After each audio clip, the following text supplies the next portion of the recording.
when you think of Saratoga, you might think of the Saratoga Performing Arts Center, the Canfield Casino, maybe the Lincoln Baths, certainly the horses in summer. One thing you might not think about is a winery that makes some spectacular and unique wine.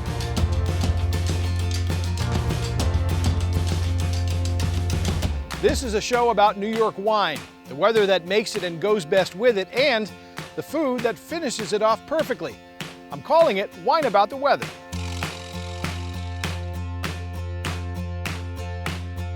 As a meteorologist in Albany who happens to love wine, I'll give you insight as to how weather affects each vintage and what tastes emerge from each growing season. With a wild variety of weather patterns, New York grows grapes that evoke flavors found nowhere else in the world. Over the course of 13 weeks, I'll be visiting some of New York's finest vineyards and the regions surrounding them. Of course, we'll hit some of the more well-known places like the Finger Lakes and the North Fork, but we'll also be hitting some of those out-of-the-way places that can hold their own all on their own. After all, 59 of New York's 62 counties have at least one winery. New York is the third largest wine producer in the United States.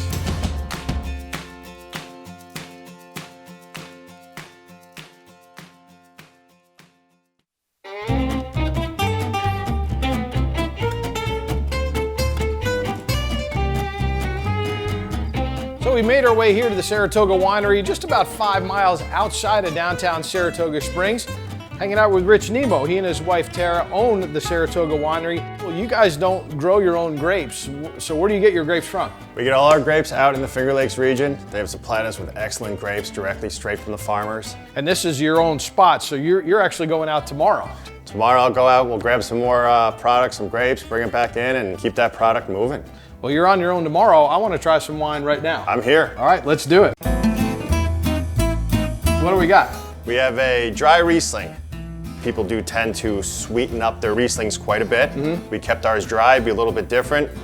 And that's kind of been the stigma for New York wines, is that, you know, it's your granddad's sweet Riesling, but New York State has come a long way since that time. I agree, and with the diversity of the wine drinkers out there now, it's quite all right to start playing around a little bit more aggressively with these wines.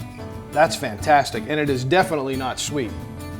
Now tell me about some of your reds here too. You have to have your traditionals like your Cab Franc, Cab Sauv, Merlot, Pinot, but it's also great to play around with different types of blends. Our Rustic Red, for example, is a fairly sweet style wine. What you should pick up is a little bit of that Concord, which will give that fruit-forward, natural sweetness. It tastes to me like you would take a port and pour a little Cabernet Sauvignon in there, and that's kind of what it tastes That'll like. work for It's me. so good. Now, these barrels, Yes, they're beautiful. Tell me a little bit about these things. absolutely. They have Mellow Mel wine, which is an all-natural wine, which you have to make in an all-natural barrel. We get these right from Jim Beam, Heaven Hill. They'll have whiskey in them for about 5 years. All natural, made with grapes and honey and fruit, basically from the barrel to the bottle to your glass. And it's local honey, local fruit, which is always a nice thing to be able to do as well. We also have been talking a lot about the grapes in the Finger Lakes. It's cold in New York, everybody knows that. So what is it about the Finger Lakes region and specifically that really aids the farmers in growing such great grapes there to make the wines? Yeah, I mean, the lakes were glacier lakes. Some of them are up to 700 feet deep. Water being that deep, as the grapes grow, keeps the heat from the water coming out, keeps the frost lines further out at the end of the season, keeps the soil, which the glaciers brought in, filter water much quicker. And the farmers out there learned how to grow the grapes to adapt to that style soil, and they're doing a great job. So you have good filtering soil. You have basically a security blanket that these lakes add just Yes. because of the heat that they hold.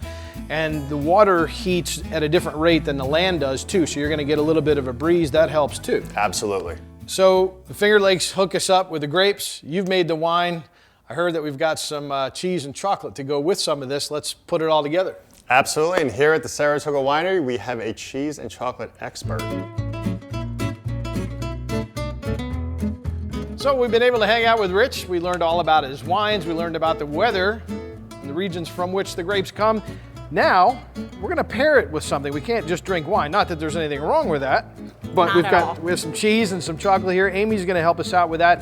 And you guys do a lot of these pairings here at the Saratoga Winery. What's going on here? All right, so what we have here is 5 different cheeses and 5 different chocolates. Each are unique in their own way, just like wine is unique in its own way. Each glass is different and each sip can be different. And you've done all the wine Yes. and the research, so you're going to tell us what works best. What do you Yeah. like? What are your favorites here? Well, first I'm gonna go straight for cheese, because you wanna do savory before you do sweet. Okay. My favorite is the smoked Gouda, which is this triangle right here in the middle. Okay. And that cheese goes excellent with our Pinot Noir, which is a dry, light, and fruity Pinot. Okay. And the reason that they pair so nicely together is that the Pinot kind of cuts through that creaminess and it just dances on your tongue. So what you want to do is take a sip of the wine just like you did. Okay. Let that kind of mellow and then take a bite of that cheese and see what you think. Perfect. Good job on your research. That was awesome. Well, let's move on to the chocolates now too, because as you said, we're going to go from savory to sweet. sweet, So what do you yeah. like in these? These are like little truffles? Oh yeah, they're handmade truffles, and each one has been so decadently made. I always go for dark chocolate, but for some reason, my favorite truffle pairing is the orange with our dry Riesling, which you tried earlier. Yes. So what we suggest doing is taking a sip of that dry Riesling, which is that first one here. Okay. And this is our dry Riesling. It has fruity notes in it, so it does taste slightly sweet, but it's got pineapple and citrus flavor. But it's definitely dry. I mean, for a Riesling, Yeah. it is definitely dry. And then you just take a little bite of this. This would have been my choice too, by the way. I like the orange, Okay, and the good. dry Riesling is money. I love it. And then the orange chocolate has natural citrus flavor in it as well. And it's not too overpowering. So these two complement each other, and I feel like they're similar enough to be paired, whereas with the cheese and the wine, they were contrasting. Hey, I can go to bed now. You know, I've learned something new today. It's been a good day. So here's to you guys. Thank you so much. A great summer ahead here in Saratoga at the Saratoga Winery. Cheers. Cheers.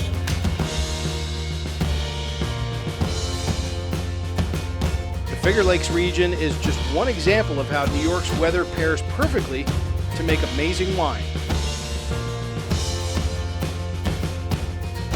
I'm Jason Goff. Join me as we take a tour of beautiful New York and all it has to offer. Wine about the weather, then drink it.